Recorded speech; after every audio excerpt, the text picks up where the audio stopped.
Hello friends, मेरा नाम प्रदीप प्रांजल है और मैं नीट यूजी के लिए बायोलॉजी पढ़ाता हूँ। और मेरे पढ़ाई का जो माध्यम रहा वो अभी तक ऑफलाइन रहा।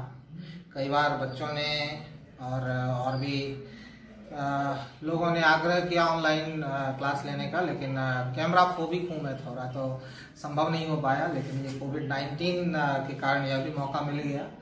लंबे समय से बच्चों की पढ़ाई रुकी हुई है। लॉकडाउन 2 के बाद बच्चे थोड़ा डिप्रेस भी हो रहे हैं, तो मैं आ गया आपसे के पास ऑनलाइन प्लेटफॉर्म पे। और अब मेरे लिए सबसे पहला प्रश्न ये था कि पढ़ाई शुरू कहाँ से की जाए, क्योंकि 11th के बच्चे हैं, 12th के बच्चे हैं, 12th पास आउट बच्चे हैं जिनको इस बार नीट देना है, 12th के भी अपियरिंग बच्चे हैं जिनको इस बार नीट देना है। तो मैं एक ऐसा चैप्टर सेलेक्ट किया हूँ जो आपको कई जगह मदद करेगा। बायोमॉलिक्यूल से हम लोग अपनी पढ़ाई शुरू करेंगे। ये बायोमॉलिक्यूल्स आपको सेल यूनिट पढ़ने में मदद करेगा, सेल स्ट्रक्चर, फिर सेल डिवीजन, प्लांट फिजियोलॉजी पढ़ने में मदद करेगा, रिस्पिरेशन और फोटोसिंथेसिस में। ह्यूमन फिजियोलॉजी में मदद करेगा, डाइजेशन के जो मैकेनिज्म स्टेप्स हैं उन चीजों को समझने में। फिर वो आपको जेनेटिक्स में मदद करेगा, मॉलिक्यूलर बेसिस ऑफ इनहेरिटेंस वाले चैप्टर, और इवोल्यूशन को समझ। यानी बायोमॉलिक्यूल्स का कई जगह आपको बायोलॉजी में यूज होगा, इवन की केमिस्ट्री में भी। केमिस्ट्री के 12th वाले केमिस्ट्री के वॉल्यूम 2 में बायोमॉलिक्यूल एक चैप्टर ही है। तो बायोलॉजी और केमिस्ट्री दोनों सेक्शन में आपको मदद मिलेगा इस चैप्टर को पढ़ने के से। तो हम लोगों को बायोमॉलिक्यूल से स्टार्ट करना, मैंने डिसाइड किया कि इसी चैप्टर से हम लोग अपनी पढ़ाई शुरू करेंगे। बायोमॉलिक्यूल,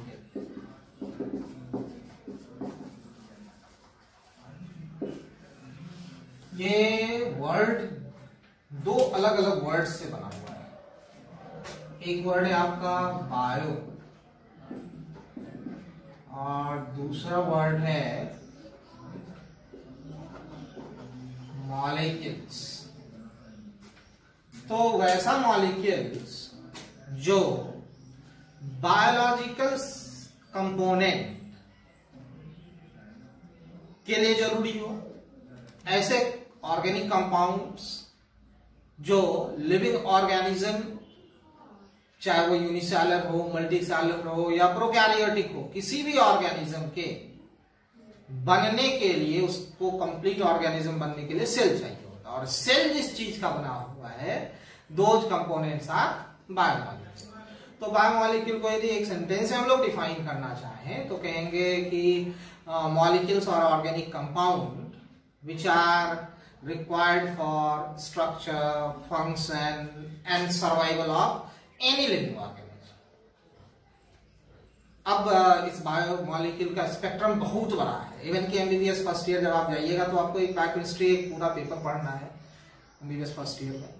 लेकिन हम लोग उस अपनी डिस्कशन को नीट के पर्पज से ही, जो सिलेबस है हमारा, वहां तक कंसाइज रखेंगे चीजों। हम लोग को सिलेबस पे जो बायोमॉलिक्यूल पढ़ना है,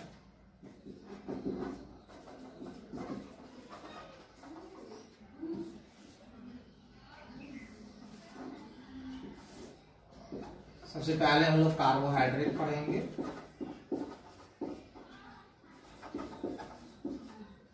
देन आफ्टर हम लोग लिपिड पढ़ेंगे, लिपिड के बाद न्यूक्लिक एसिड, जो बचपन से हम लोग सुनते आ रहे हैं, DNA and RNA, deoxyribonucleic acid and ribonucleic acid. Then after amino acid and protein, और फाइनली हम लोग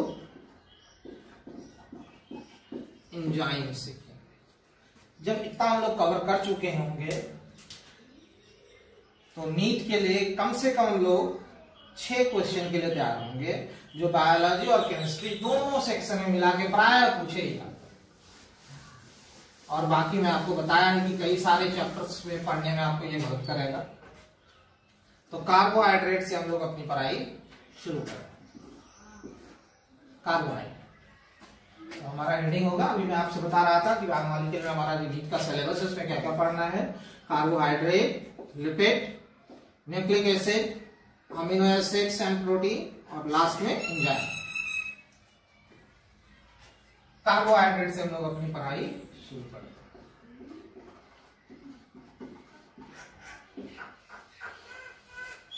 नाम नहीं छिपा हुआ है इसका डेफिनेशन। कार्बोहाइड्रेट कहेंगे हाइड्रेट्स ऑफ कार्बन। हाइड्रेट कहने का मतलब वाटर, और कार्बन कहने का मतलब CH2 whole N। Hydrates of carbon is called carbohydrate. Hydrate क्या हो? वाटर, और कार्बन C। तो ये जनरल फार्मूला हम लोग कह सकते हैं कार्बोहाइड्रेट का, CH2O whole N, where N equals to number of carbon atom. Carbon atom की संख्या है। एग्जाम्पल ले ले, बचपन से जो हम लोग सबसे फेमस एग्जाम्पल कार्बोहाइड्रेट का सीख रहे हैं, दैट इज ग्लूकोज। ग्लूकोज के लिए N का वैल्यू 6 पुट करेंगे। वो कैसे क्या होता है आगे के लेक्चर से हम लोग समझेंगे। अभी जस्ट एक एग्जाम्पल ले लेते हैं। C6, N का वैल्यू 6 पुट करिए, यहां पे लिख दो N इक्वल्स टू 6। C6H12O6 ये फॉर्मूला है। जरा पुट करके देखिए फॉर्मूले में, जो हम लोगों ने एक जनरलाइज फॉर्मूला बनाया, CH2O होल 6। देखो तो हमारा C6H12O6 यानी फॉर्मूले पे आ रहा है। दूसरा एक और एग्जांपल लेते हैं। 5 कार्बन का एक है ribose, N equals to 5 ribose. तो CH2O होल 5 क्या है? C5H10O5। तो प्रायः कार्बोहाइड्रेट इस जनरल फॉर्मूले को फॉलो करता है, लेकिन हमेशा नहीं। बायोलॉजी के बारे में कहते हैं हम लोग सब्जेक्ट ऑफ एक्सेप्शन। कुछ भी पढ़ लो, वहां एक एक्सेप्शन आपको मिल जाना है। तो जरा उस एक्सेप्शन को देखिए आप।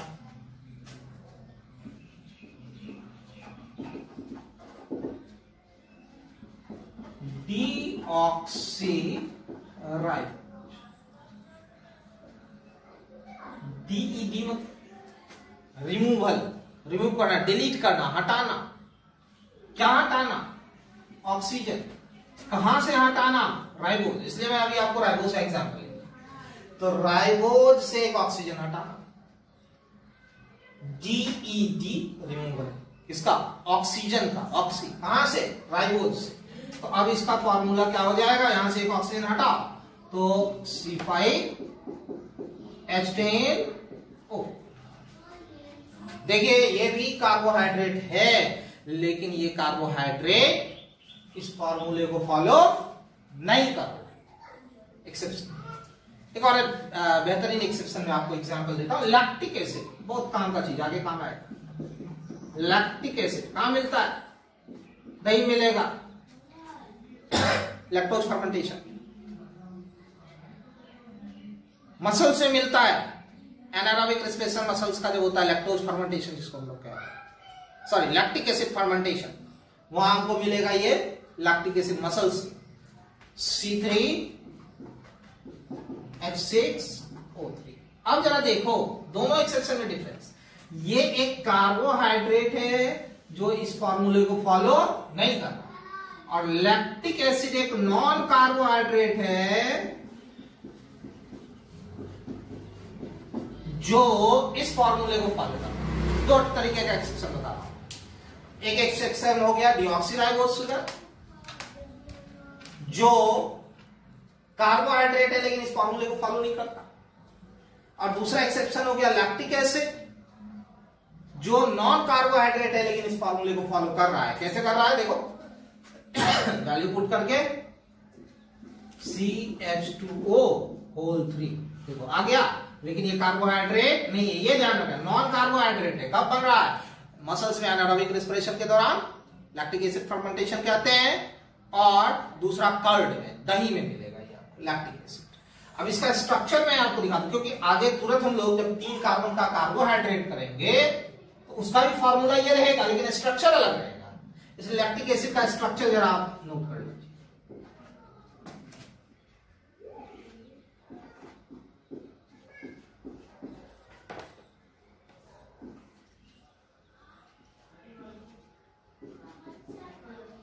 देखिए 1 2 3 3 कार्बन हो गए आपके,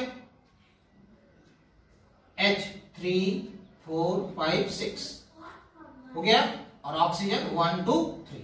ये स्ट्रक्चर मैं इसलिए बता रहा हूं कि अभी 3 कार्बन का जब हम लोग कार्बोहाइड्रेट करेंगे आगे, तो वहां फॉर्मूला यही रहेगा लेकिन स्ट्रक्चर डिफरेंट रहेगा। तो लैक्टिक एसिड का स्ट्रक्चर आप लोग नोट डाउन कर लीजिए। अब हम लोग बात करेंगे, ये मैं आपको जनरलाइज तरीके से बता रहा था कार्बोहाइड्रेट है क्या, तो कहा hydrates of carbon. Hydrates of carbon कहने का मतलब CH2O whole n, n equals to number of carbon atom.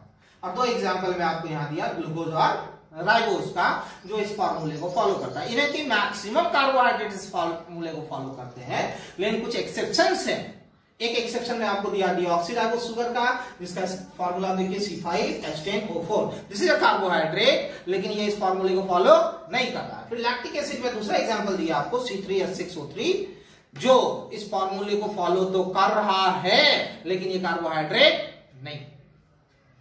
अब यहां से हम लोग बात को आगे बढ़ाएंगे और कार्बोहाइड्रेट को क्लासिफाई करेंगे 2 ब्रॉड ग्रुप में।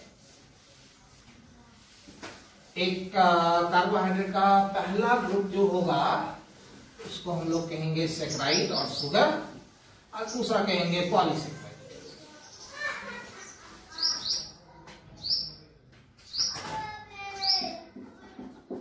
कार्बोहाइड्रेट को 2 ब्रॉड ग्रुप में हम लोग बांट रहे हैं। फिर आगे हम लोग क्लासिफाई करेंगे इसको अलग अलग बेसिस पे, स्ट्रक्चर के बेसिस पे, फंक्शन के बेसिस पे, लेकिन अभी हम लोग इसको 2 ब्रॉड ग्रुप में बांट रहे हैं ताकि हमारी पढ़ाई आसान हो जाए चीजों की। पहला कहेंगे शुगर और सैकराइड, और दूसरा कहेंगे पॉलीसैकराइड। इसको कहेंगे शुगर, तो ये माइक्रो मॉलिक्यूल की कैटेगरी में आएगा, बायो माइक्रो मॉलिक्यूल। अब ये बायो माइक्रो मॉलिक्यूल क्या है, तो वैसा मॉलिक्यूल जिसका मॉलिक्यूलर मास 1000 डाल्टन से कम होगा। तो बायो मॉलिक्यूल की 2 कैटेगरी यदि हम लोग बात करें, एक है बायो माइक्रो मॉलिक्यूल और दूसरा बायो मैक्रो मॉलिक्यूल। तो माइक्रो मॉलिक्यूल कहेंगे, माइक्रो देखो कोई महीन अंतर है, माइक्रो और मैक्रो दोनों ही छोटे मॉलिक्यूल के लिए यूज करते हैं, लेकिन माइक्रो जो है वो मैक्रो से भी छोटा होगा। तो माइक्रो के लिए कहेंगे जिसका molecular mass less than 1000 Dalton. अब ये डाल्टन केमिस्ट्री में आपको पढ़ाया जाता है। और मैक्रो मॉलिक्यूल कहेंगे जिसका मॉलिक्यूलर मास 1000 डाल्टन से ज्यादा, उसको मैक्रो मॉलिक्यूल कहेंगे। अब वही मैं कह रहा था आपको कि पॉलीसैकराइड में, इस शुगर जो है वो क्या है, बायो माइक्रो मॉलिक्यूल, और polysaccharide bio macro molecule. Bio micro molecule और बायो मैक्रो मॉलिक्यूल, ये सैकराइड या शुगर माइक्रो की कैटेगरी में, पॉलीसैकराइड मैक्रो कैटेगरी। फिर कहेंगे ये स्वीट होगा टेस्ट में, ये स्वीट नहीं होगा, लेकिन इसका मतलब ये नहीं है कि खट्टा या तीखा होगा, ये मीठा नहीं होगा, नॉट स्वीट। फिर कहेंगे ये वाटर सॉल्युबल होगा, ये लेस सॉल्युबल और इवन insoluble in water। ठीक है, यहां तक समझ रहा। हम लोग कहेंगे अब सेक्राइड को, इस सेक्राइड या शुगर को हम लोग दो कैटेगरी में बांटते हैं। एक कैटेगरी हमारा जो होगा सेक्राइड का, वो कहेंगे मोनोसेक्राइड, दूसरा कहेंगे ओलिगोसेक्राइड, और तीसरा कहेंगे पॉलीसेक्राइड। अब कुल मिला के कार्बोहाइड्रेट को यदि देखें तो तीन कैटेगरी हो गया। एक हो गया मोनोसेक्राइड, दूसरा ओलिगोसेक्राइड और तीसरा पॉलीसेक्राइड। मोनो मतलब सिंगल, सिंगल यूनिट जो होगा कार्बोहाइड्रेट का उसको कहेंगे मोनोसेक्राइड। ओलिगो कहेंगे फ्यू, 2, 4, 8, 10। इसे कोई विवाद नहीं है कि 2 होगा तभी ओलिगो कहेंगे, 5 होगा तभी कहेंगे, लेकिन प्राय 10 तक हम लोग लेते हैं कि ओलिगो फ्यू। और पॉली मतलब बहुत सारा। तो तीन कैटेगरी। आज के लेक्चर में हम लोग मोनोसेक्राइड को आगे बढ़ाएंगे और इसी पे बात करके हम लोग आज का लेक्चर रोकेंगे, लेकिन अभी मोनोसेक्राइड पहले सीखना है। मोनोसेक्राइड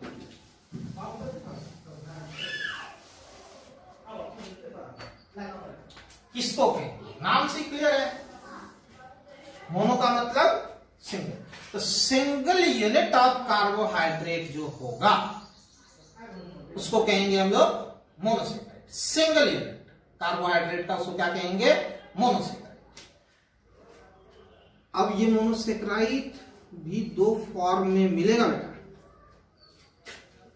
एक जिसमें एल्डिहाइडिक ग्रुप होगा उसको कहेंगे एल्डो सुगर या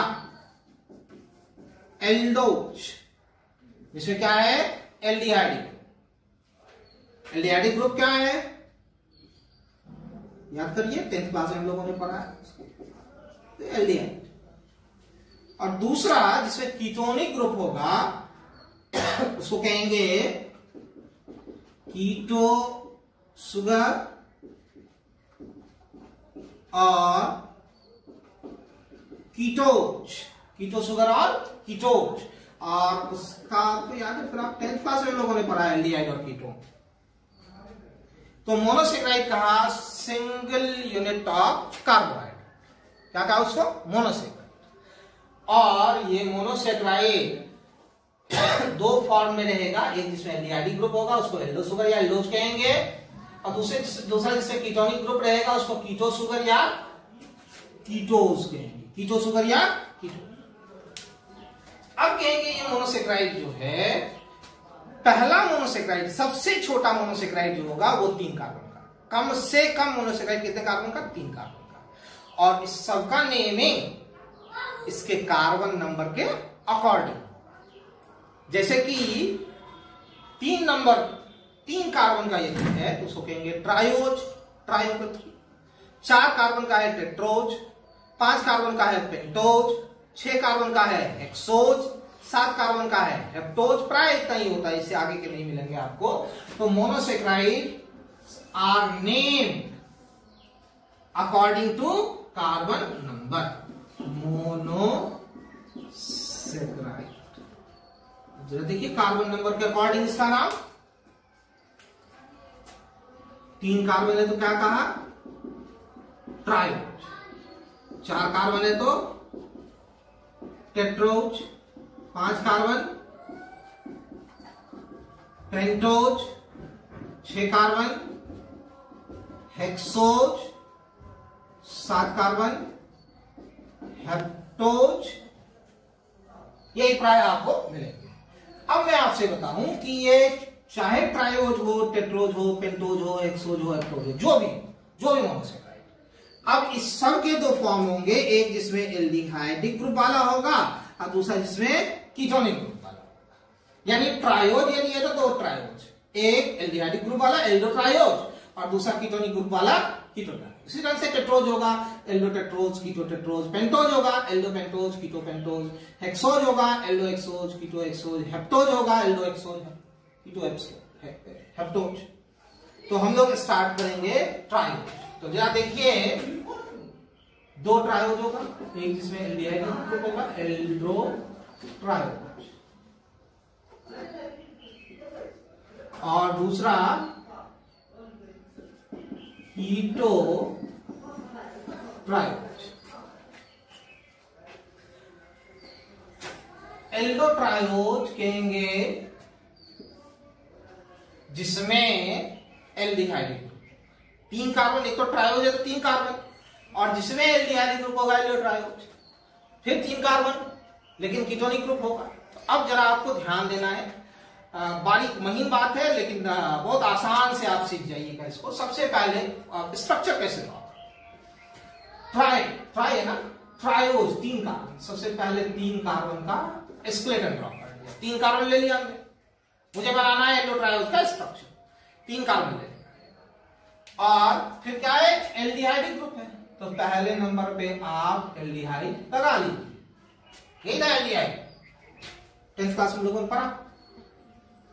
बाकी 2 कार्बन के साथ आप हाइड्रोक्सी OH अटैच करें, OH ऑक्सीजन और हाइड्रोजन, हाइड्रोक्सी, 2 हाइड्रोक्सी अटैच किया। अब आप पढ़े बचपन में 10th क्लास में कार्बन के अराउंड कितने बॉन्ड होने चाहिए, 4। अब हर एक कार्बन के अराउंड 4 पूरा करना है with the help of hydrogen. तो इसके अराउंड, इस कार्बन के अराउंड कितने बॉन्ड है, 2 तो ऑलरेडी है, तीसरा और ये हाइड्रोजन की मदद से पूरा कर रहा है, 4 पूरा हो। इसके अराउंड 3 है, हाइड्रोजन डाल के 4 पूरा किया, और यह तो 4 थे क्या, बॉन्ड ऑलरेडी होगा, इस कार्बन का पहले कार्बन का 1 2 2 ऑक्सीजन के साथ 3 और 4। तो ये एल्डिहाइड में एल्डोट्रायोज का ये स्ट्रक्चर एक बार फिर से मैं बनाता हूं, आप देखिए।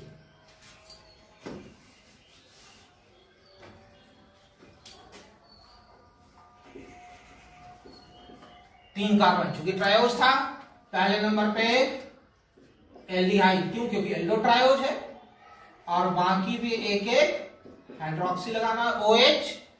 अब इस एक कार्बन के अराउंड 4 बॉन्ड होने चाहिए, 2 पूरा है, 2 हाइड्रोजन से हम लोग सेटिस्फाई करेंगे, तीसरा चौथा। इस कार्बन के 4 पूरे हो गए, इसके 3 है, 1 2 3 3 है, एक और डालना है 4, और इसके ऑलरेडी 4 पूरे। तो इस हिसाब से ये एल्डोट्रायोज। अब एल्डोट्रायोज का कॉमन नेम जो आपको याद है, इस एल्डोट्रायोज का कॉमन नेम काफी फेमस है, कई बार पेपर में आया, ग्लिसरल डिहाइड, क्या नाम है, ग्लिसरल, ये आपको याद रखना है, एल्डोट्रायोज। अब आते हैं कीटोट्रायोज। फिर कीटोट्रायोज कितने कार्बन का, ट्रायोज है तो 3 कार्बन, 3 कार्बन ट्रायोज। अब इसमें कीटो ग्रुप लगाना है, कीटो ग्रुप। तो कीटो क्या था, आप देखिए, C डबल बॉन्ड हो, तो पहले नंबर पे तो कीटोन जाता नहीं है, तो दूसरे नंबर पे कीटोन जाएगा, बाकी पे OH OH। अब हाइड्रोजन से पूरा करना है इसको, बॉन्ड चारों साइड, तो 2 इसके हैं, 3 4, इसके 4 पूरे हैं, 3 4, कीटोट्रायोज। अब इसका कॉमन नेम बहुत आसान, कीटोन, 3 कार्बन का कीटोन, एसीटोन, और उसके दोनों साइड 2 हाइड्रोक्सी ग्रुप, तो नाम हो गया di, di stand for 2, hydroxy acetone, dihydroxy acetone. Aldotriose common name glyceraldehyde, ketotriose dihydroxy acetone. इसी ढंग से टेट्रोज होगा, एल्डोटेट्रोज,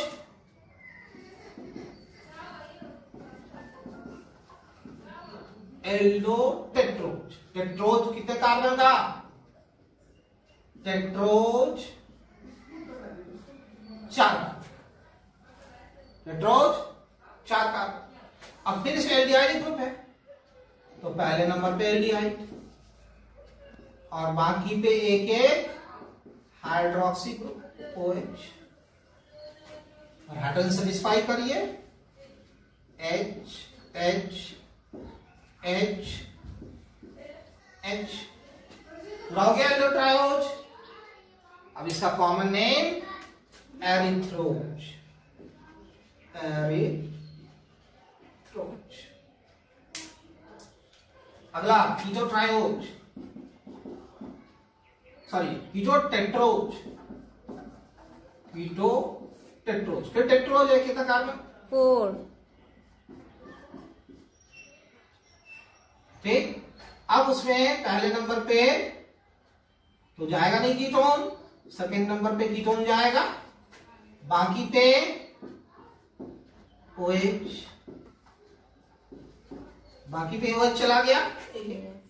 अब फिर हाइड्रोजन से इसको सेटिस्फाई कर देगा। इसके 4 पूरे हैं, इसके 2, 3 और। अब इस कीटोटेट्रोज का जो कॉमन नेम है वो होगा एरिथ्रोलोज, एरिथ्रोलोज। एल्डोट्रायोज, ग्लिसरॉल्डिहाइड, बहुत कॉमन है, बहुत याद रखना पड़ेगा आपको। 12th क्लास की केमिस्ट्री वाले चैप्टर में भी देखना, 12th में ये मिलेगा आपको। कीटोट्रायोज डाइहाइड्रोक्सी एसीटोन, एल्डोटेट्रोज एरिथ्रोज, कीटोटेट्रोज एरिथ्रोलोज। अब आपके लिए होमवर्क ये है कि आप Aldo pentose, keto pentose, Aldo hexose और कीटो हेक्सोज का स्ट्रक्चर खुद से आप ट्राई करिए। नेक्स्ट लेक्चर में हम लोग इस चार का स्ट्रक्चर बनाएंगे पहले, तब हमारा स्ट्रेट चेन पूरा होगा मोनोसेक्राइड का। अभी हम लोग पढ़ रहे हैं कार्बोहाइड्रेट में मोनोसेक्राइड, और मोनोसेक्राइड में मैं आपको बताया they are named according to their carbon number. तो इस वजह से मैं आपको ट्रायोज टेट्रोज बताया, उसका एल्डो और कीटो दोनों फॉर्म बताया। अब आपकी जिम्मेदारी पेंटोज और हेक्सोज के दोनों फॉर्म यानी एल्डिहाइड और कीटोनिक दोनों फॉर्म का स्ट्रक्चर बना के लाना है। नेक्स्ट लेक्चर में हम लोग इसके स्ट्रेट चेन को करेंगे और फिर रिंग सीखेंगे बनाना, जो हमको आगे के लेक्चर में काम आएगा। Thank you.